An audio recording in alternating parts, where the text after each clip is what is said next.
The first thing Noah Mercer believed after the accident was that his brother had saved his life. Everyone told him the story the same way. Caleb had run into the smoke. Caleb had pulled him from the dock. Caleb had held his head above the water until help arrived. Caleb had spent nights beside his hospital bed, reading to him from the journal Noah supposedly wrote before everything went wrong. So when Noah returned to Mercer Yard and saw Caleb's face printed across a harbor banner above the words, "The son who stayed, the son who saved us," Noah tried to feel grateful. He tried. But gratitude is hard when every person who once loved you now flinches when you speak. An old mechanic lowered his eyes when Noah entered the workshop. A young deckhand stopped laughing the moment he saw him. Mara stepped out of Caleb's office, wearing Noah's old engagement ring on a chain around her neck, as if it had become evidence instead of a promise. Then Caleb handed Noah the journal again. "You asked me to give this back when you were ready," he said gently. Noah opened it to a page marked with a red ribbon. "I used Mercer routes for things Dad would have buried me for. I lied to Mara because she still believed there was good in me. I started what I no longer knew how to stop." Noah stared at the words until they blurred. Maybe this was why no one trusted him. Maybe this was why Caleb watched him like a man guarding a locked door. Maybe the monster everyone feared had been wearing Noah's face all along. Then the harbor radio crackled from the wall. A voice cut through the static. "Mercer 210 cleared for night departure." Noah's breath caught. He did not remember the ship. He did not remember the route. But his body did. And then he remembered Caleb's voice, close to his ear in the dark, calm as prayer, cold as confession. "Mash, you should have stayed the son everyone trusted." And suddenly, the hero story began to bleed. Caleb turned the radio down before anyone else seemed to notice. It was a small movement, calm, practiced. His thumb lowered the volume until the dock office, returned to pens scraping, lights humming, and gulls crying over the harbor. Noah looked at him. Caleb was smiling at Mara now, soft and careful, like a man used to being watched for signs of sacrifice. "You need to rest," Caleb said. Noah almost laughed. Rest was what people offered when they wanted you quiet. Beyond the office window, Mercer Yard stretched along the water like something wounded but refusing to die. 3 old cranes stood over the slips, and a half-repaired fishing boat sat stripped raw near the paint shed. Noah knew the layout the way a child knows the rooms of a house. Or he thought he did. The workshop door. The brass bell, near the tool cage. The tide clock, above the accounts office. The smell of diesel, salt, hot metal, and varnish. All of it belonged to him. None of it welcomed him back. A young woman from payroll paused with a folder in her arms when Noah stepped out of Caleb's office. She looked first at his scar, then at the journal in his hand, then quickly at the floor. "Good morning," Noah said. She swallowed. "Morning, Mr. Mercer." Mr. Mercer. Not Noah. Not welcome back. Not are you all right? The title landed like a locked gate. Caleb came up beside him and placed one hand on his shoulder. The pressure looked affectionate from a distance. Up close, it held him in place. "People are still healing," Caleb said quietly. "Give them time. From me?" Caleb's fingers tightened once before letting go. "From what happened?" That was how Caleb spoke now. He left spaces around the words and let everyone else fill them with fear. Mara stood near the window, her hands folded around a stack of documents. She had cut her hair shorter since the accident, or maybe since before. Noah could not tell which griefs were new. "You don't have to do this today," she said. Her voice still knew him. That was the worst part.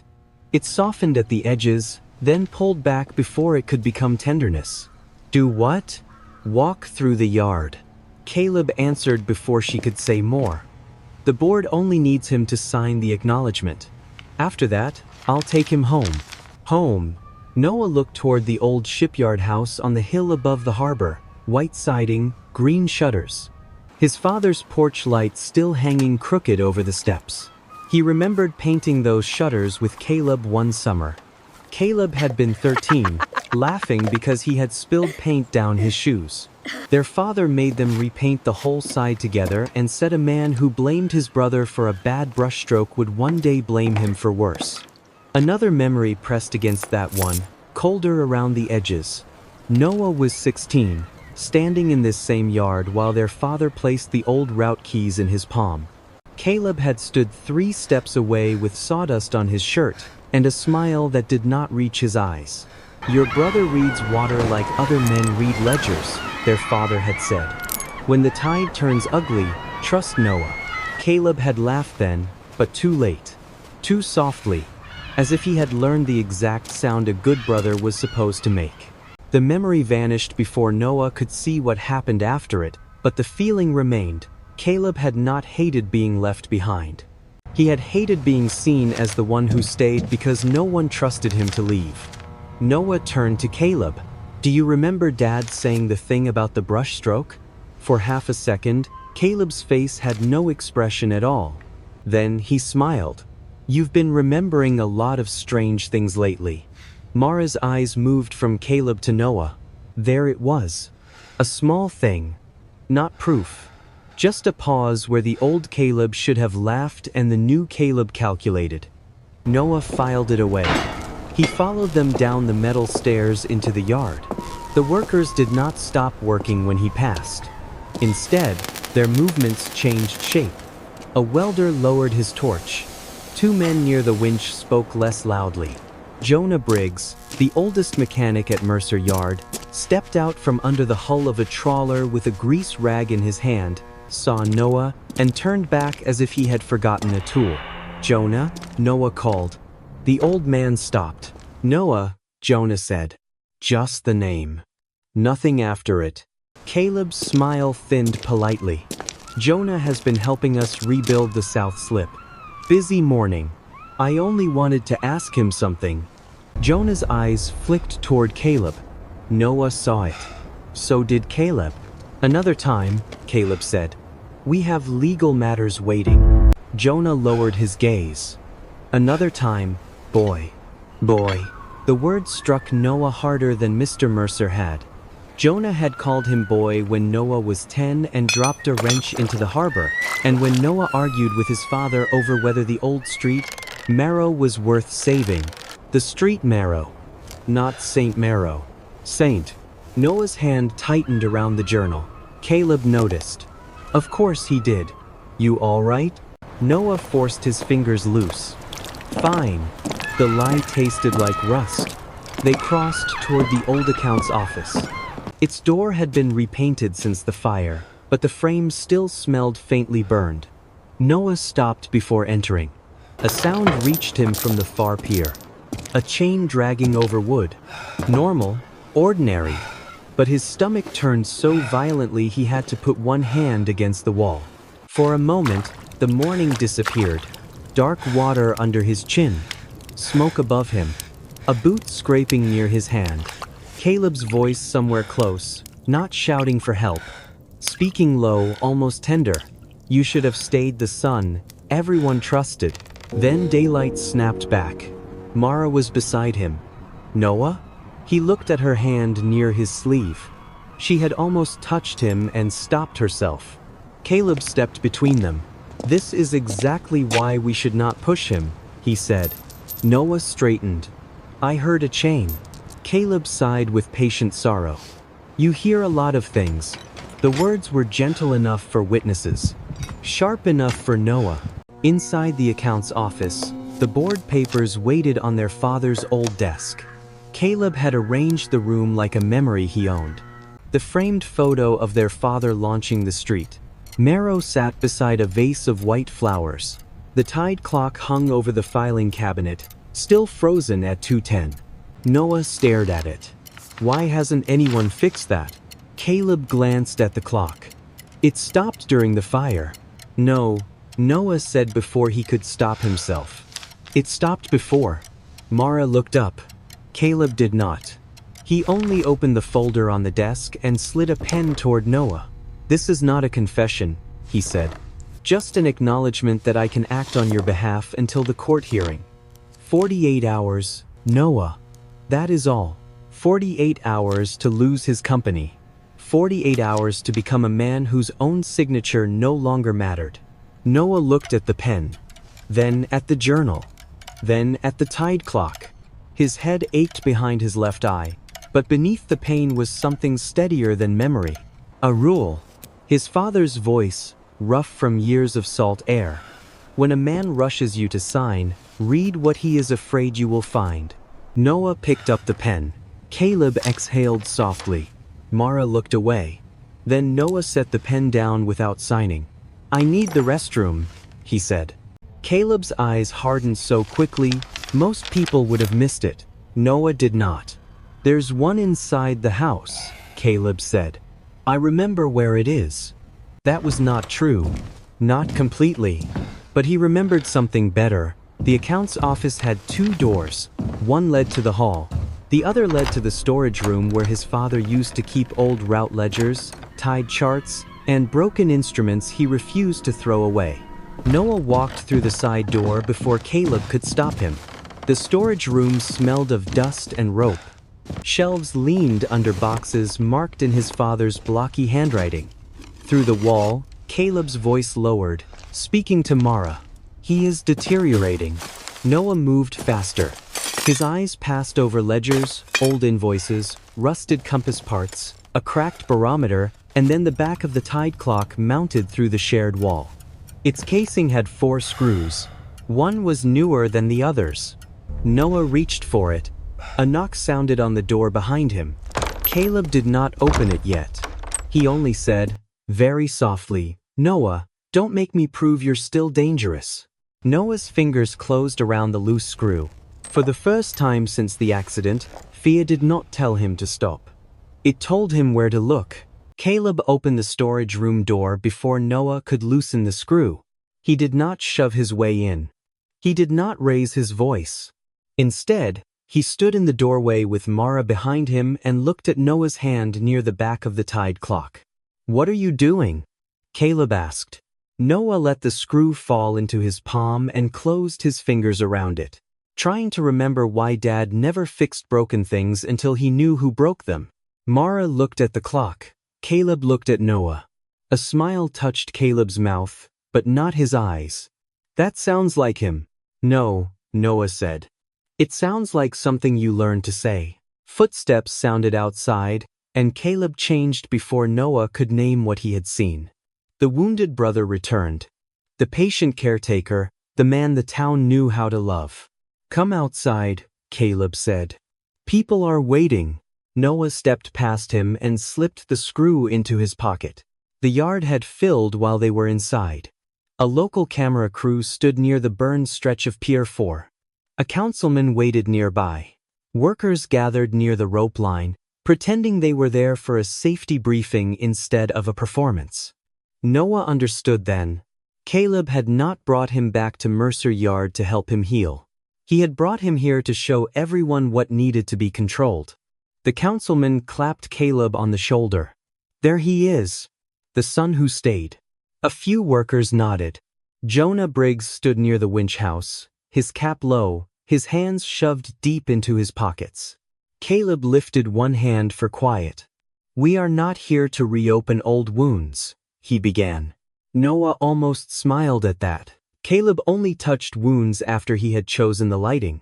"We are here because Mercer Yard survived a terrible night," Caleb continued. "A fire, a loss of trust, a family crisis. But this place has always been bigger than one man's mistake. One man. Not one accident. Not one tragedy." The words traveled through the workers like a tide. Caleb turned slightly, letting the camera catch Noah over his shoulder. "My brother is here today because we believe people are more than the worst thing they have done." Mara's fingers tightened around the documents she carried. Caleb went on. "The night of the fire, I was at the North Slip reviewing storm damage reports. I heard the blast, ran toward the smoke, and found Noah in the water beside Pier 4. Noah's pulse struck once, hard. North Slip. The words did not fit the picture in his head. He remembered darkness close enough to touch. A voice near his ear. Not across the yard. Not running after the blast. Near. I pulled him out because he is my brother, Caleb said. But love does not mean pretending danger is harmless. Love means making hard decisions before more people get hurt. A young deckhand near the front murmured. He saved all of us. The deckhand was barely old enough to have known the yard before the fire. He looked at Caleb the way people looked at statues, not men. Caleb lowered his head, accepting the praise like it embarrassed him. That was when Jonah moved. Only a step, nothing more. His boots scraped against wet wood, and his eyes lifted to Caleb with anger before fear pulled them down again. Noah saw it and held on to it. The councilman invited Caleb to unveil the new safety pledge board. At the top were the words Mercer, Yard Renewal Plan. Beneath them were names of supervisors, investors, and legal contacts. Noah searched the board. His name was not on it. Caleb noticed him looking. "This is temporary," he said into the microphone, though the words were aimed at Noah. "Until my brother is ready to return as the man we all hope he can become." Hope. Such a beautiful word for erasure. Someone asked from behind the rope, "Mr. Mercer, do you regret what happened?" Mara flinched. Caleb stepped forward as if to protect him, but Noah lifted his own hand. He did not answer the reporter. He looked at the burned pier instead. The blackened boards ended 6 feet before the old green service boat tied near the repair slip. Its railing had been freshly painted, but one strip near the stern was scraped bare. Green. Noah felt the loose screw in his pocket. Then he saw Caleb's cuff. Clean navy fabric, gold link, a faint mark near the seam where someone had scrubbed too hard. Not ash. Green paint. The yard no longer felt like a place accusing him. It felt like a place trying to speak. Caleb gently took the microphone. "No one needs privacy." The workers parted as if that settled everything. But Jonah did not move. When Noah passed him, the old mechanic spoke without turning his head. North Slip was locked that night. Noah stopped. Caleb was 10 feet ahead, smiling for the camera. Jonah's jaw worked once. Wasn't nobody reviewing storm damage there? Then he walked away before Noah could ask another question. Behind them, the banners snapped in the harbor wind, the son who stayed. Noah looked at Caleb's painted face above the dock. He wondered how many people had to be frightened into silence before one man could become a hero. By late afternoon, Mercer Yard looked less like a shipyard and more like a stage built over a crime scene. Someone had swept the black ash from Pier 4 behind orange barriers. Someone had placed chairs in front of the repair shed. Someone had hung blue and white banners along the fence. Safer waters. Stronger future. Mercer Renewal. Noah stood near the back, where Caleb had asked him to stay.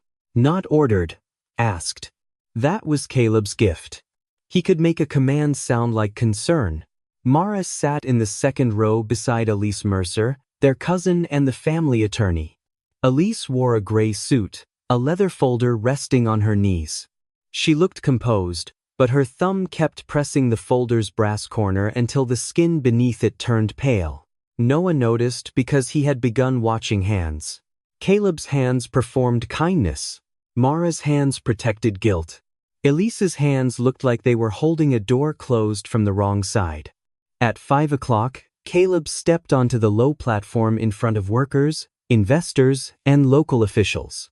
Dorian Hale stood apart in a dark coat, smiling with the calm of a man who never touched anything dirty but always knew where it was buried. Mercer Yard has carried this town for 3 generations. Caleb began. My father believed a shipyard was not made of steel or timber. It was made of trust. A few older workers lowered their heads. That trust was damaged 6 months ago. There it was again. No accusation sharp enough to challenge. No mercy clean enough to believe. Behind Caleb, a screen lit up with the renewal plan. New investors. New routes. New compliance, leadership. New temporary executive authority. Caleb Mercer, acting director. Noah searched the slide once. His name appeared only in a smaller line near the bottom. Noah Mercer, on medical leave pending competency review. A sound moved through the workers, not shock. Worse, acceptance. Mara turned in her chair, but she did not stand. Caleb looked toward Noah with sorrow arranged perfectly across his face. My brother has given more to this yard than most people will ever understand. But recovery requires honesty. The fire was not only a physical disaster. It exposed choices we can no longer ignore. He nodded to someone near the screen. A video began. Noah saw himself, grainy and uneven, standing outside the old warehouse the night before it. His shoulders were tense. His steps were unsteady. He appeared to argue with someone out of frame. The audio was muffled, but one sentence came through clearly. I can't stop it now. Whispers rose. Noah stared at the screen. The man in the video was him. Same jacket. Same way of turning his head before speaking. But the clip ended too soon. It cut before the other voice answered. It cut before anyone could see who stood across from him. Caleb lowered his gaze as though showing the video hurt him more than it hurt Noah. I did not release this to punish him, he said. I released it because rumors are crueler than truth. Noah stepped forward. Mara stood at once. Noah, don't. The warning in her voice was not fear of him. It was fear for him. Caleb lifted his palm. It's all right. Of course it was. Every trap looked generous until the door shut. Noah kept walking until he stood below the platform. Play the rest. Caleb's face softened. There is no rest. Then play the minute before it. The crowd shifted. Dorian's smile thinned. Caleb looked toward Elise. The full file is part of the legal review. Elise opened her folder. Technically, only selected portions were cleared for today. Caleb turned his head slowly. Elise did not look at him. She looked at the paper. For one breath, Caleb had to choose whether to correct her in public. He chose the smile. Exactly, he said. And that legal review is why I have asked the court for temporary authority. Not to take anything from Noah. To protect him from decisions before he is ready. The screen changed. A signature page appeared. Mara Voss witness. Elise Mercer counsel. Caleb Mercer petitioner. Noah's name at the top. His future arranged by everyone who claimed to love him. Caleb stepped down from the platform and faced him before the entire yard. If you want to tell them I'm lying, Caleb said softly, tell them. The microphone caught every word. Noah looked at the workers. Jonah stood at the edge of the crowd, jaw tight. The young deckhand watched with open distrust.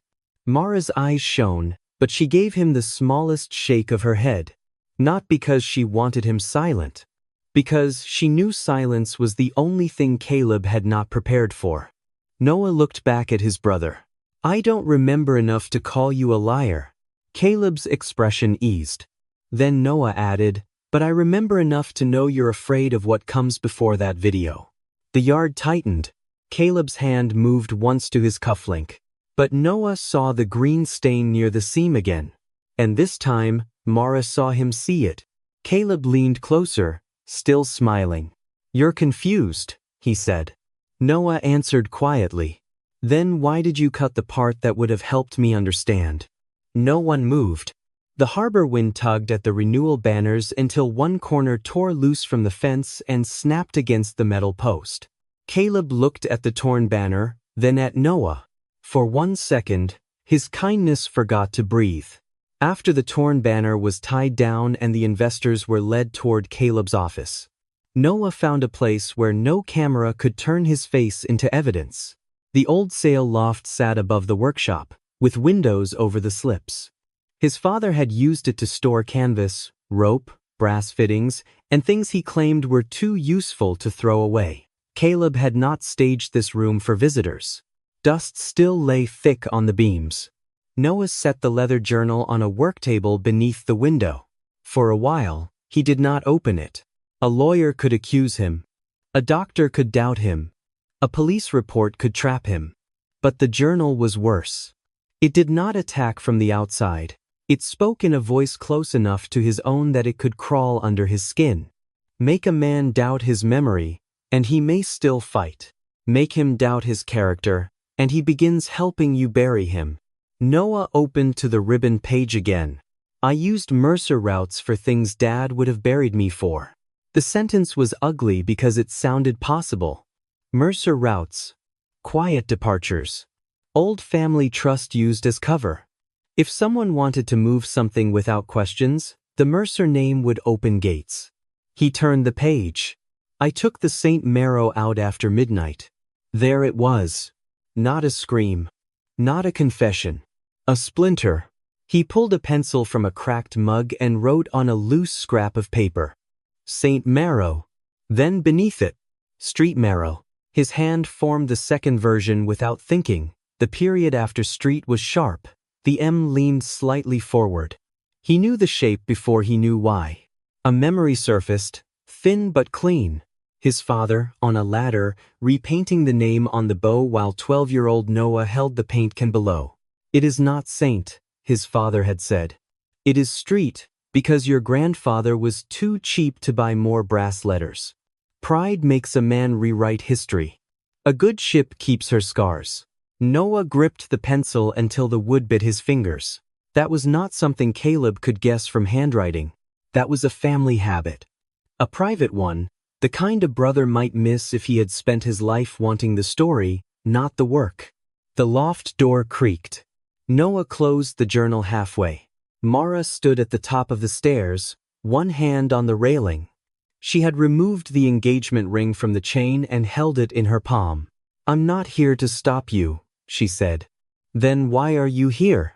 She looked at the journal, because when you asked Caleb to play the minute before the video, he looked at Elise before he answered. Noah waited. Mara, if you have something to say it like you still know me. That hurt her. He saw it land. She stepped into the loft. Before the fire, you called me from the yard. You were angry, but not drunk. You said you had found something moving through Mercer routes. You said you needed one more night.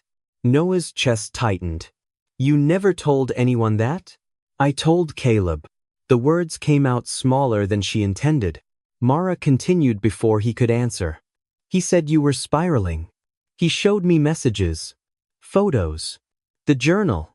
I thought I was helping him protect you. By signing the petition. Her eyes shone. By believing the man who had answers. Outside, a horn sounded from the water.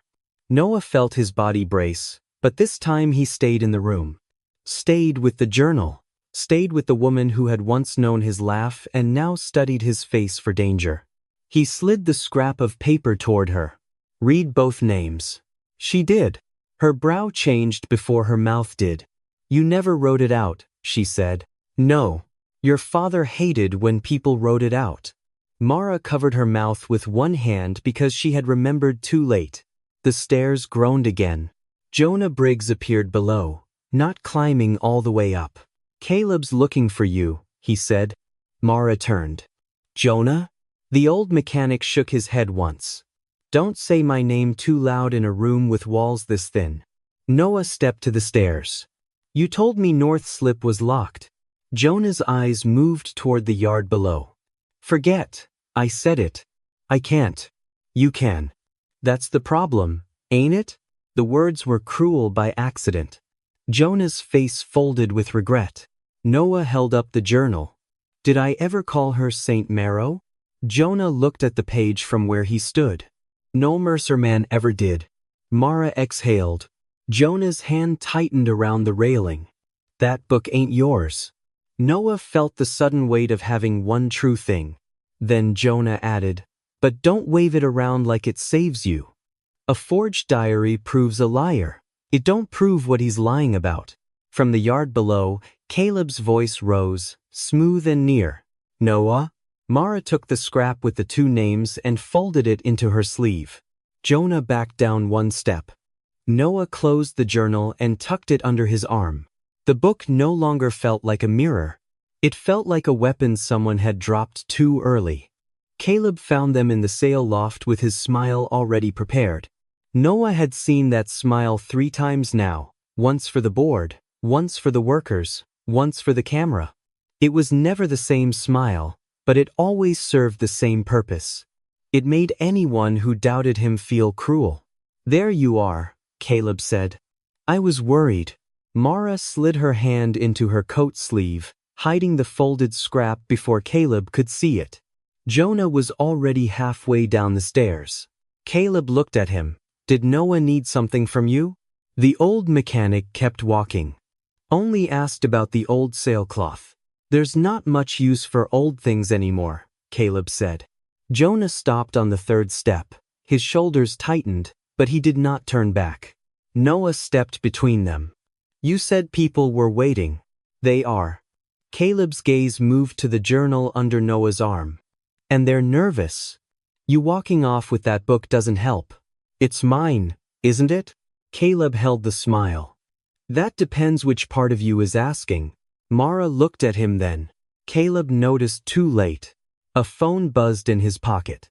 He checked the screen, and whatever he saw removed the softness from his face.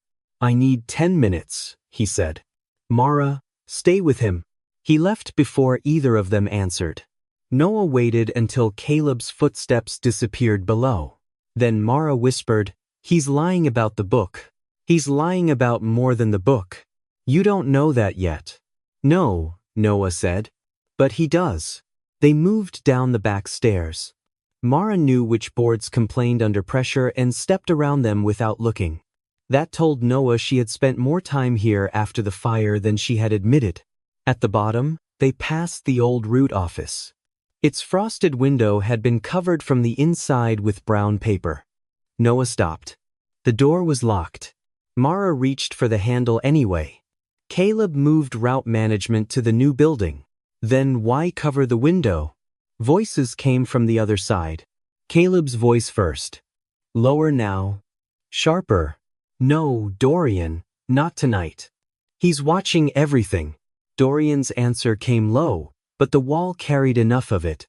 "Your brother is not the problem. Your hesitation is." "Those drums are on my schedule, Caleb." Caleb spoke again. "If 210 sits another day, the manifest becomes a problem. Inspectors are already asking why a decommissioned waste hauler is listed as maintenance cargo." "Waste hauler." Mara's face changed. Dorian said something sharper. This time, Noah heard one clean sentence. "If that vessel misses the tide, my lawyers will not see Noah Mercer, they will see you." A chair scraped inside. Caleb's voice hardened. "Do not threaten me in my own yard." "Then stop acting like it is still yours," Dorian replied. For the first time, Noah heard fear under Caleb's control. Caleb breathed once through his nose. "It leaves at 2:10, same as planned. After that, Mercer has no physical exposure." Dorian answered, "Mercer has exactly the exposure I decide it has." Caleb's voice dropped. "If Noah becomes a problem before the hearing, use his name. The shell approvals are already under him. Use the accident file if you have to." Mara covered her mouth. The door opened so suddenly Mara pulled Noah into the shadow beside a rack of rain gear. Caleb stepped out with his phone against his ear. He did not see them. He walked toward the yard, saying, "No. I am not losing everything because my brother started remembering smells." The route office door eased shut behind him, not fully latched. For several seconds, neither Noah nor Mara moved.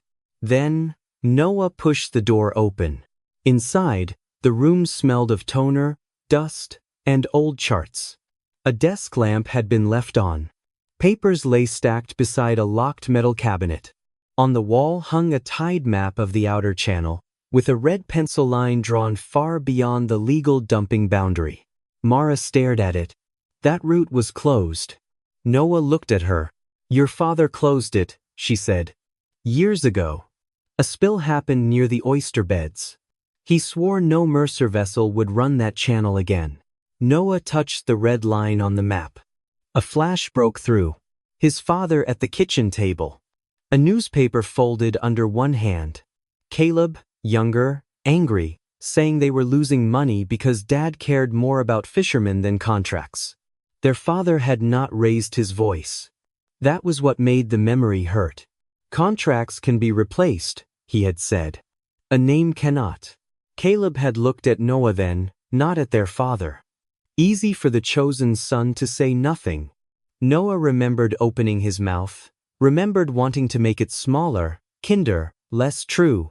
But their father had already turned back to the tide chart and said, "Noah will handle the route review." The memory snapped away with the taste of rain and old resentment still in it. A clipboard sat beneath a shipping ledger.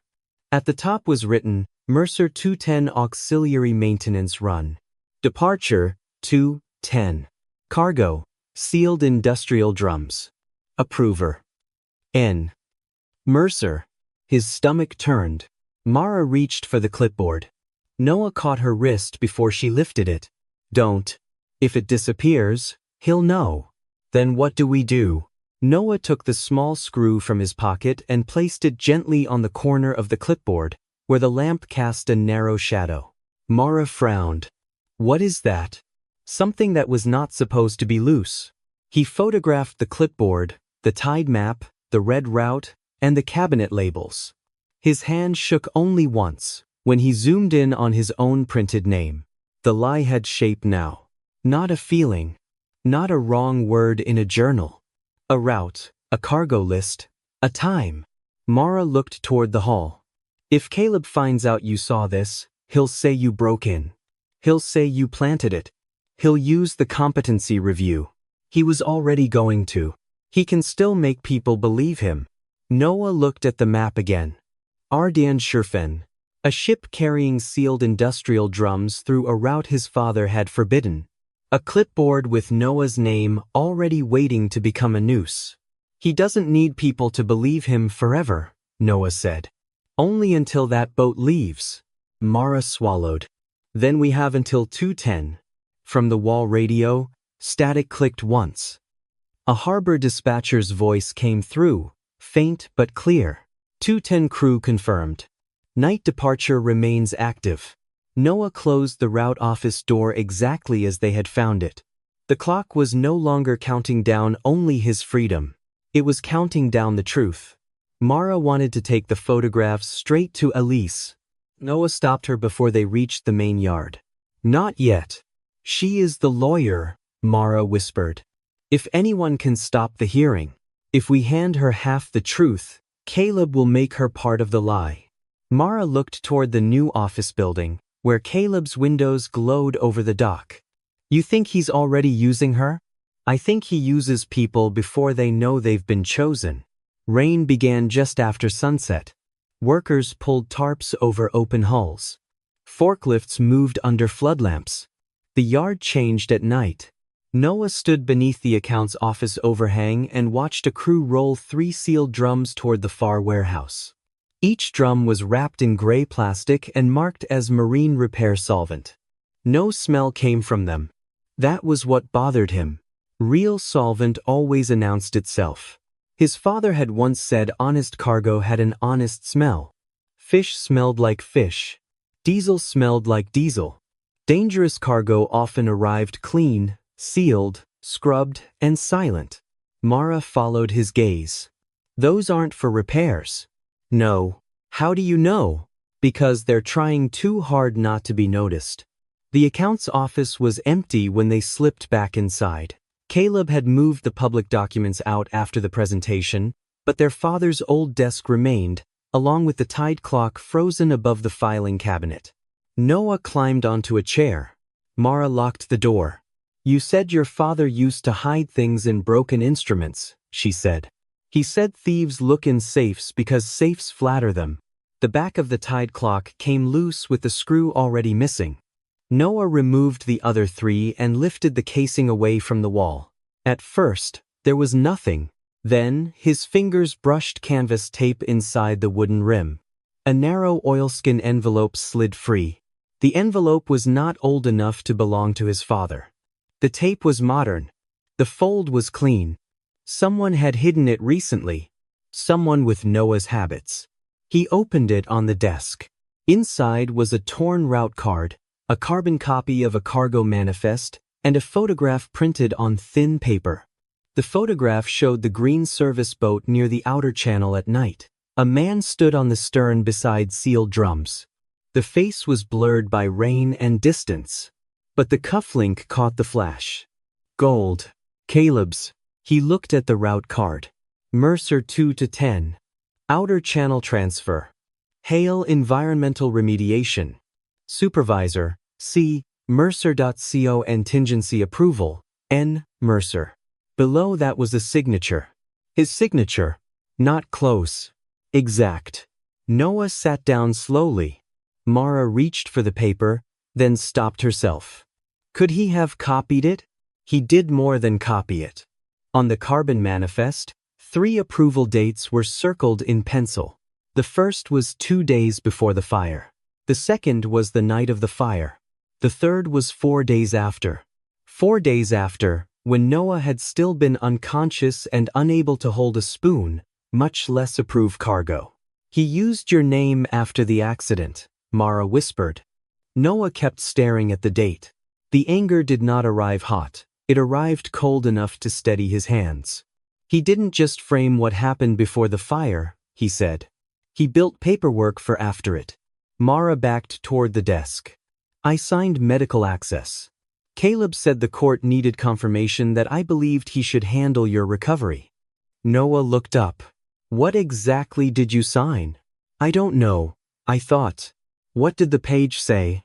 Her lips parted, but no answer came. Caleb had not needed her to understand. He had only needed her to love someone enough to sign quickly. Noah photographed every page. Then he turned the route card over. On the back, in pencil, were 5 words written in his own hand.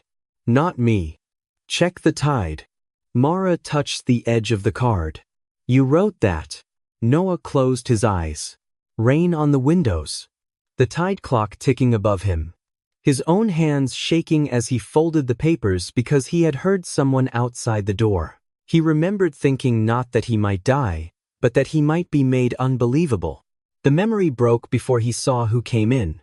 Before the fire, before the water, before Caleb became a hero, Noah had known someone was preparing to put his name on a crime. Mara wiped her face quickly. This can stop him. No, Noah said. This explains why he needs the guardianship. She looked at him. If I'm declared incompetent, every strange signature becomes proof that I was unstable before the fire. Every cargo run becomes something I forgot. Every denial becomes confusion. He looked at his name on the page. He doesn't need to prove I did it. He only needs to make sure I can't prove I didn't. A horn sounded low from the harbor. Mara checked the window. The drums are moving. Through the rain-streaked glass, a forklift carried the first sealed drum toward the far slip. Noah gathered the papers back into the oilskin envelope, but kept the route card separate. What are you doing? Giving Caleb what he expects. He placed the empty casing back on the tide clock and tightened 2 screws, leaving the newest one missing. Then he slipped the route card into the journal, between the forged confession and the page marked with the red ribbon. Mara's eyes widened. You're putting the real proof inside the fake book? No, Noah said, closing the journal. I'm putting bait where a liar already thinks he owns the story. Outside, the forklift horn beeped twice. The first drum disappeared into the rain. Mercer 210 was no longer just a ship. It was the noose Caleb had built with Noah's name already tied into the knot. Caleb did not come looking for Noah with anger. He came with a cup of coffee. That made it worse. Noah and Mara had barely left the accounts office when Caleb appeared under the warehouse awning, rain shining on the shoulders of his coat. He held the paper cup out as if the last hour had been nothing but a brotherly misunderstanding. You look pale, he said. Drink something warm.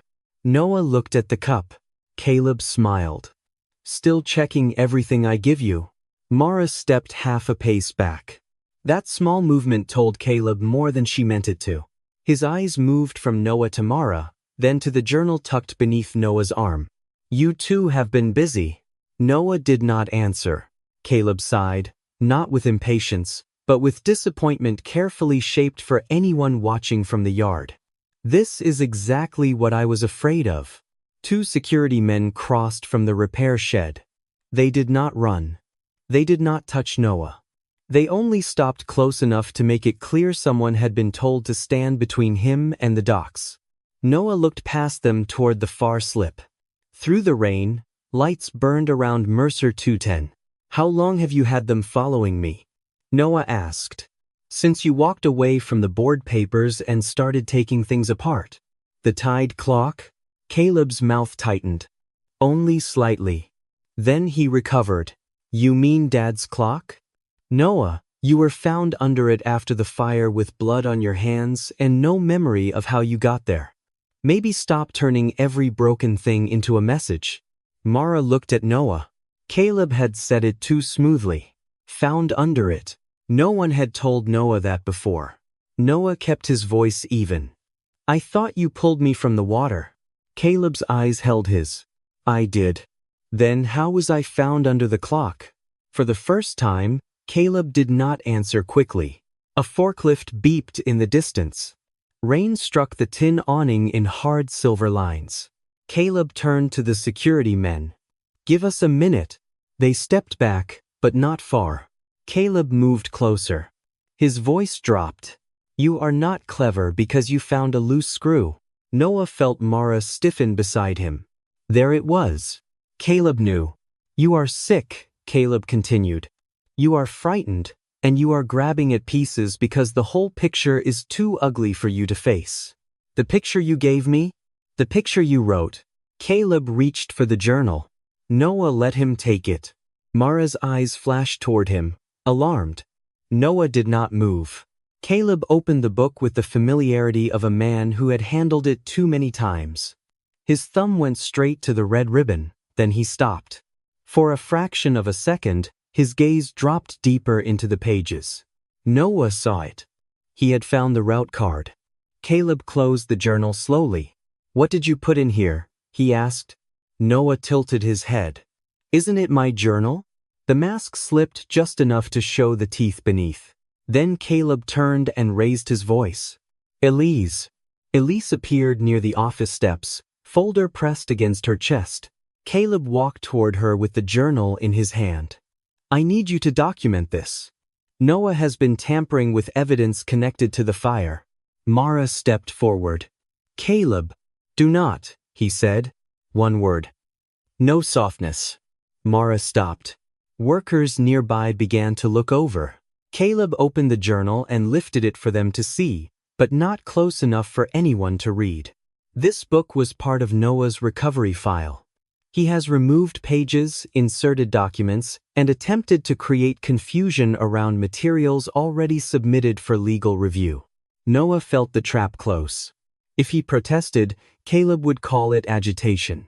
If he lunged for the book, Caleb would call it danger. If he stayed silent, Caleb would write the silence down as shame. So Noah did something Caleb had not staged. He smiled. Not kindly. Not broadly. Just enough. Caleb saw it and hated it. You think this is funny? No, Noah said. I think you just admitted the book matters. The workers nearest the shed exchanged glances. Elise's thumb pressed the brass corner of her folder again. Caleb's jaw shifted. From this moment until the hearing, Noah is not to enter route management, cargo storage, accounts, or the docks without escort. If he violates that, I will request immediate protective placement. Mara's face went white. Protective placement? Caleb did not look at her. For his safety. Noah looked toward Mercer 210. The first drum had already been loaded. Caleb followed his gaze and lowered his voice. You keep chasing ghosts, and you will make me prove what everyone is still trying to forgive. Then his phone buzzed.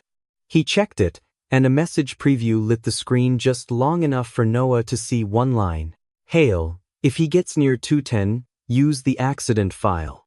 Caleb locked the phone. But Mara had seen it too. Caleb tucked the journal under his arm and stepped back into the rain. Take him to the house, he told the security men. Noah did not fight them.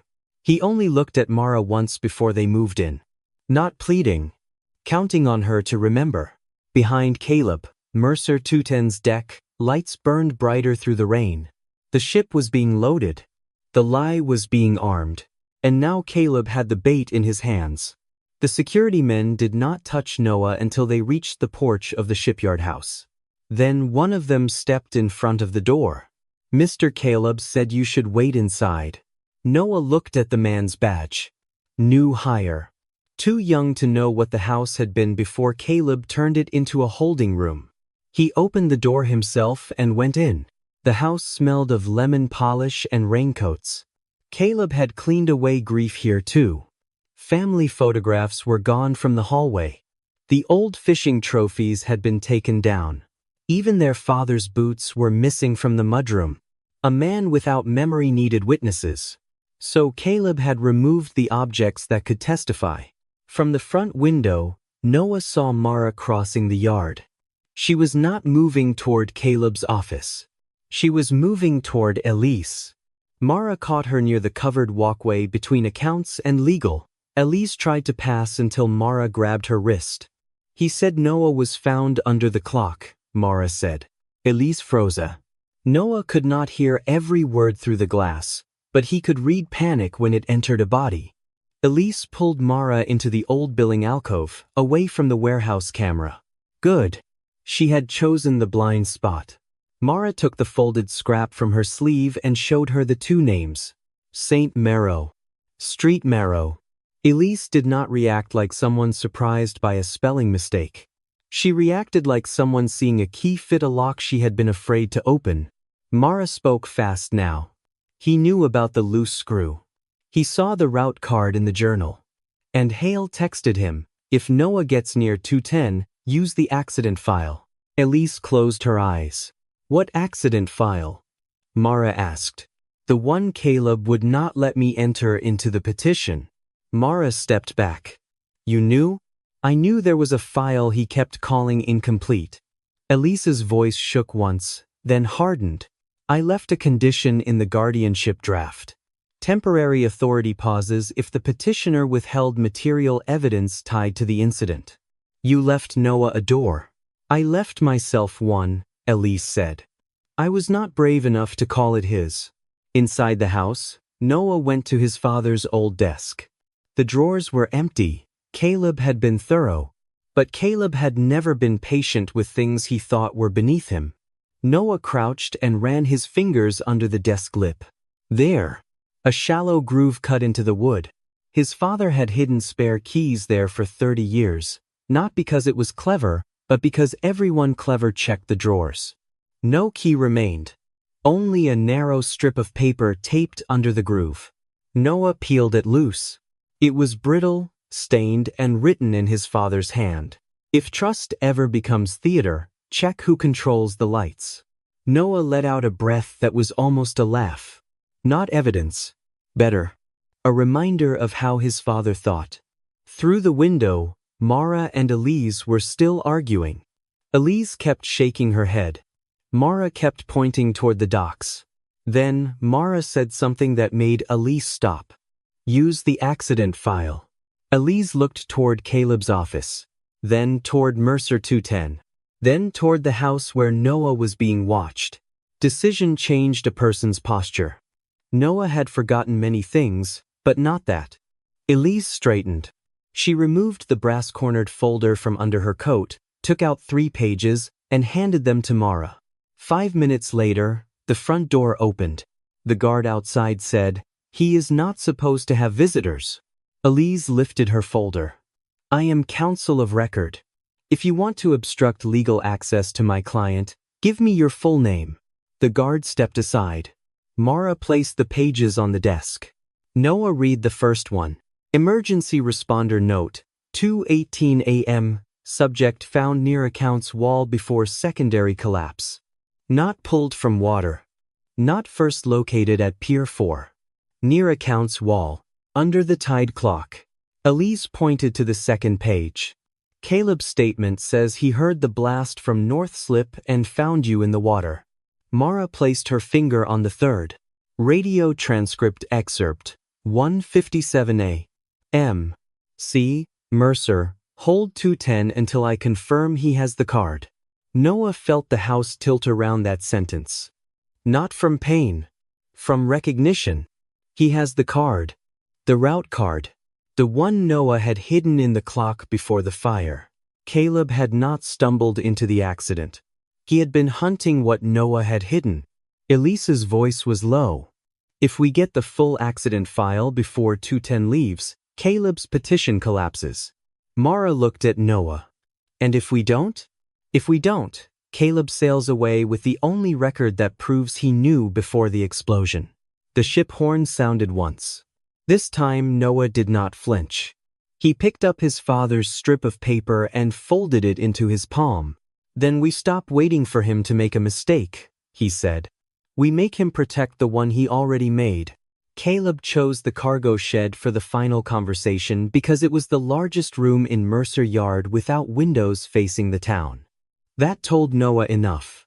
By 1:31 inches the morning, rain hammered the metal roof so hard every voice had to rise above it. Workers stood in uneasy rows between stacked crates and coiled lines.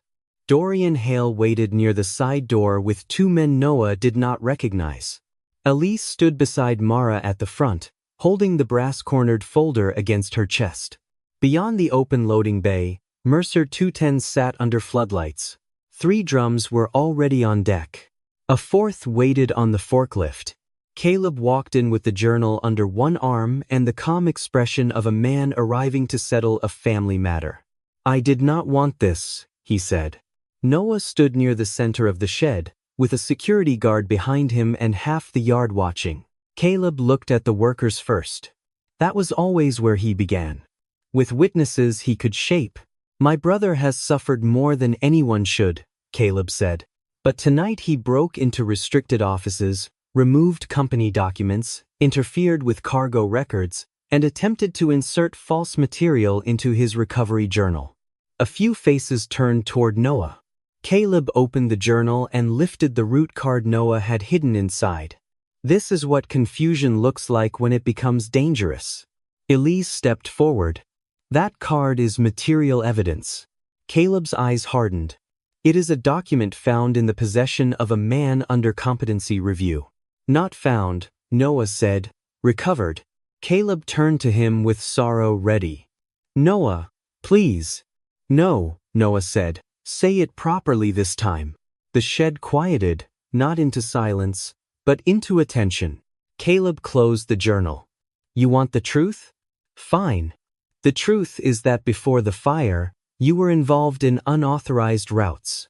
You regretted it. You panicked. You tried to destroy records. I found you after the blast and saved your life because I still believed my brother could come back from what he had done. He faced the workers again. I have spent 6 months protecting him from the full weight of that truth. Dorian shifted near the door. Noah looked past Caleb toward Mercer 210. Then why is that ship leaving at 210? Caleb did not glance back.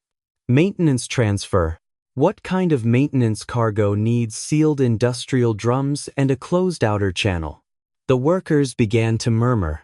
Caleb raised his voice. This is exactly what the doctors warned us about.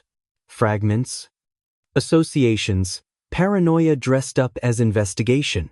A horn sounded from the water. Not the low warning Noah had heard before. A departure horn. Workers turned toward the open loading bay. Mercer 210's deck lights flared white through the rain. Its engine coughed once, then settled into a heavy pulse. Noah looked at the wall clock above the cargo scale. Eden Sushasanfen. Mara whispered. He moved the departure. Dorian stepped forward at last, his coat dry despite the storm, his expression almost bored. Weather window changed. The vessel has clearance to reposition. At 1:43, Noah asked. Dorian looked at him the way a man looks at a broken tool. Tides do not wait because a family is embarrassed. Caleb did not look surprised. That was the answer. Elise opened her folder. Then you will not mind the full accident file being entered tonight. Caleb went still. Not long enough for everyone to see. Long enough for Noah. Then Caleb smiled. I was hoping you would say that. He reached into the journal and pulled out a folded page Noah had not seen before. It had not been there when he placed the route card inside. Caleb had added his own bait to the bait. Emergency behavioral addendum, Caleb said, raising the page so the nearest workers could see the stamp. Subject displays fixation on vessels, clocks, and family persecution. Subject may become combative if confronted with contradictory evidence. The words traveled through the room faster than reason. One of the security men moved closer behind Noah. Caleb took out his phone and tapped the screen. Noah's own voice filled the cargo shed, torn by static and pain. I can't stop it now. I can't stop it now. The clip ended there. Mara's face went white. Not because she believed it. Because she understood how many people might. Caleb lowered the phone. That is from the accident file. This is why I protected him. This is why I asked for temporary authority before he hurt himself or this yard again. Dorian turned to the harbor officer. You have a distressed man under review interfering with permitted cargo. Remove him and let the vessel clear. The harbor officer hesitated. The fourth drum rolled another yard toward the loading ramp.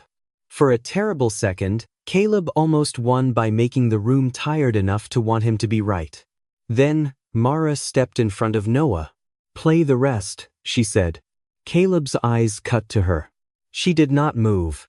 You used that sentence once on the screen, Mara said. You cut the minute before it. You are doing it again. Elise removed 3 pages and held them up. The full file does not support your addendum. It contradicts it. Caleb's smile returned too late. First responders make mistakes in chaos. Radio logs make fewer, Elise said. She handed a page to the harbor officer standing beside the loading bay. Noah had not seen him enter. That meant Elise had brought him through the side gate while Caleb was busy arranging his audience. The officer read aloud. 1:57 a.m. C. Mercer, hold 210 until I confirm he has the card. No one spoke over the rain. Elise turned the next page. Emergency responder note, 2:18 a.m., subject found near account's wall before secondary collapse. She looked at Caleb. Not in the water. Not at Pier 4. Under the tide clock. Caleb laughed once. Incomplete. Elise nodded. That is exactly why I brought the full transcript. She pointed to the line beneath the clipped audio. The harbor officer read again, slower this time. Subject states, if he gets 210 out, I can't stop it now. The card is in the clock. Caleb knows. The room changed temperature. The clip Caleb had played did not disappear. It turned around and pointed at him. Elise answered, that is complete enough to trigger the clause you signed. Temporary authority pauses if the petitioner withheld material evidence tied to the incident. The words moved through the shed like a cut rope. Outside, the engine of Mercer 210 grew louder. Dorian snapped his fingers at the 2 men near the side door. Load it. Noah turned to the harbor officer. Stop that loading. Dorian stepped toward him. On what authority? This time the officer did not look at Elise. He looked at the ship. Then he lifted his radio.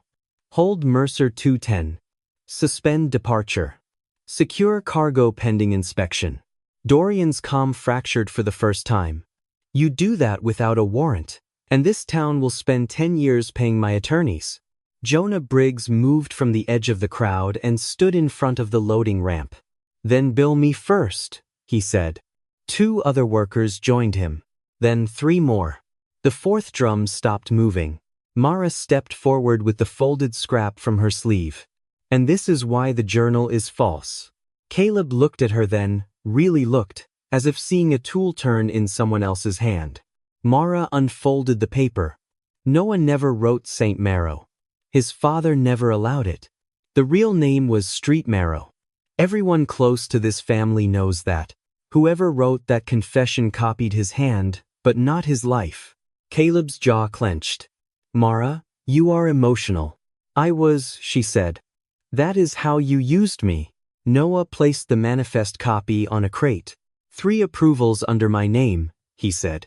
1 before the fire. 1 the night of the fire. 1 4 days after, when I was unconscious. The workers leaned closer. Caleb's face changed. The brother disappeared. The caretaker disappeared.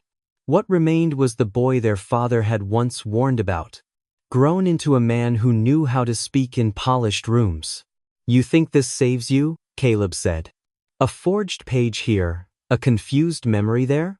You were always the good son because Dad never looked too closely. Jonah Briggs took off his cap. It was a small act. It made him look older and harder to ignore. I knew something, Jonah said. I knew North Slip was locked that night. I knew Caleb could not have heard the blast from there. Caleb snapped. Careful. Jonah looked at Noah instead of Caleb. I knew your daddy's tide clock stopped before the fire reached accounts. I heard you shouting that you had the card. Then I heard Caleb. The rain seemed to grow louder. Jonah swallowed. He said, you should have stayed the son everyone trusted. Then the first blast came. Mara covered her mouth. Caleb stepped toward Jonah. You are lying because he turned you against me. Jonah did not step back. I kept quiet because you threatened my daughter's job and her house. That is the truth I am ashamed of. But I am done letting you wear courage like a borrowed coat. The loading bay lights flashed red. Outside, the harbor officer spoke into his radio again. All personnel hold position. Mercer 210 is not leaving this dock. Dorian moved for the side door. 2 workers blocked him before anyone asked them to. Caleb looked around the shed and understood, too late, that the room had changed owners. Not legally. Not yet. But morally. Noah walked toward him and took the journal from his hand. Caleb resisted for 1 second, then let go because everyone was watching. Noah opened it to the forged confession. I don't remember everything, he said. That used to scare me. He placed the root card beside the false page. But I remember enough to know this. You did not save me from the fire. You saved yourself from what I found before it. Caleb's breathing turned uneven. For the first time that night, he had no audience left to perform for. Only witnesses. By dawn, Mercer Yard no longer looked like a stage. It looked like a place after a storm had told the truth. The harbor officer sealed the cargo shed before sunrise. The 4th drum never reached Mercer 210. The 3 already loaded were tagged, photographed, and removed under inspection lights while workers stood back in wet coats, watching the ship that had almost carried their silence out to sea. Dorian Hale did not shout when they stopped him. Men like Dorian rarely wasted anger where witnesses could hear it. He spoke once to his attorney, glanced once at Caleb, and then smiled as if Caleb were already someone else's mistake. You told me your brother was contained, Dorian said softly. Caleb did not answer. Dorian looked toward the sealed drums, the harbor officer, the workers blocking the ramp, and the banners sagging in the rain. Then you should have contained him.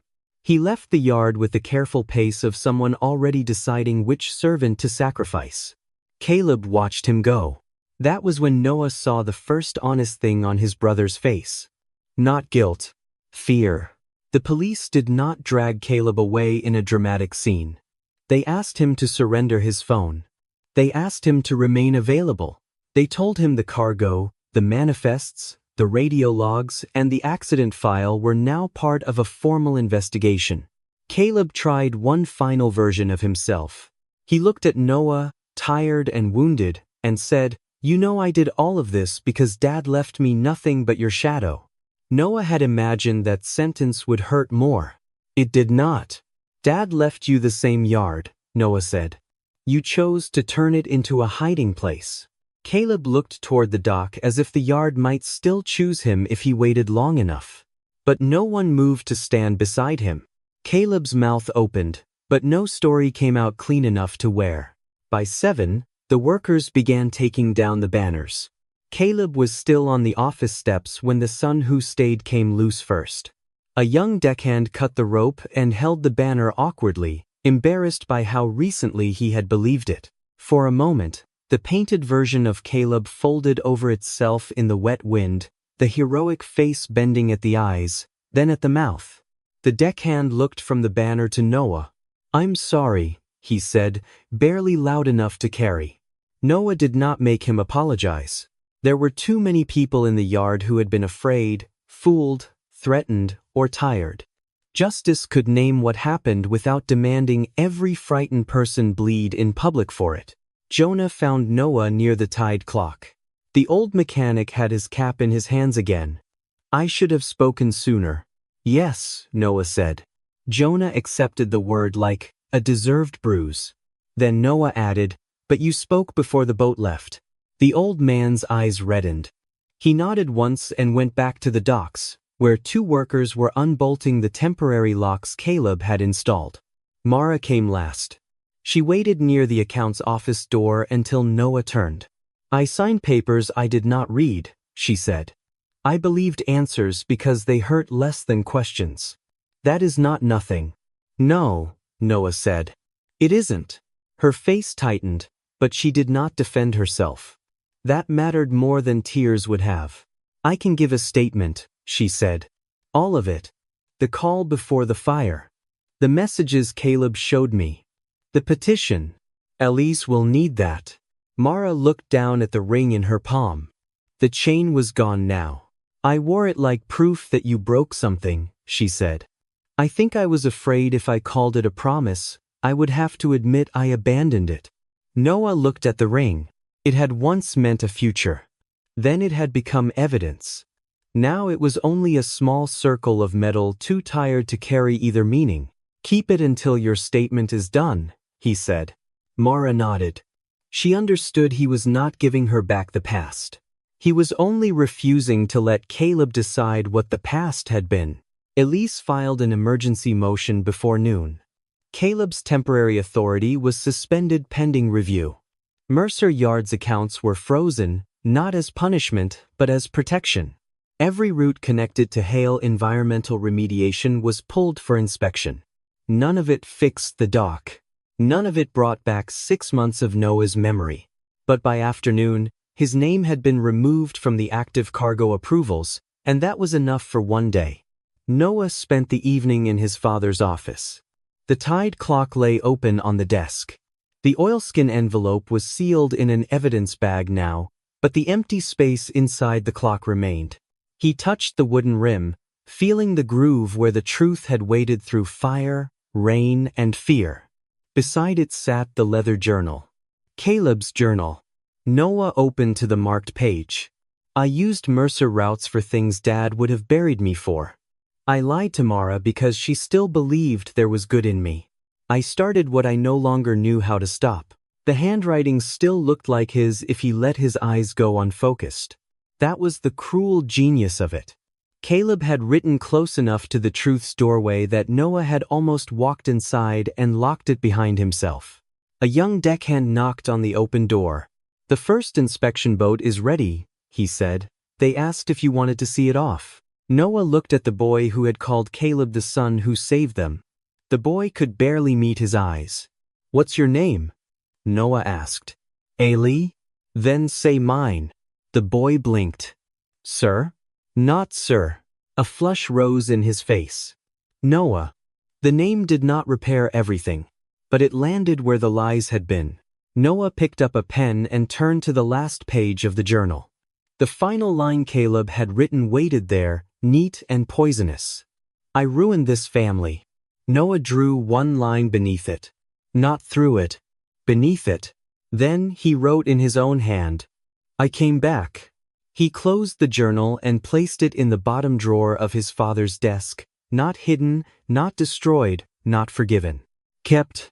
Outside, the first lawful boat pulled away from Mercer Yard in clean daylight.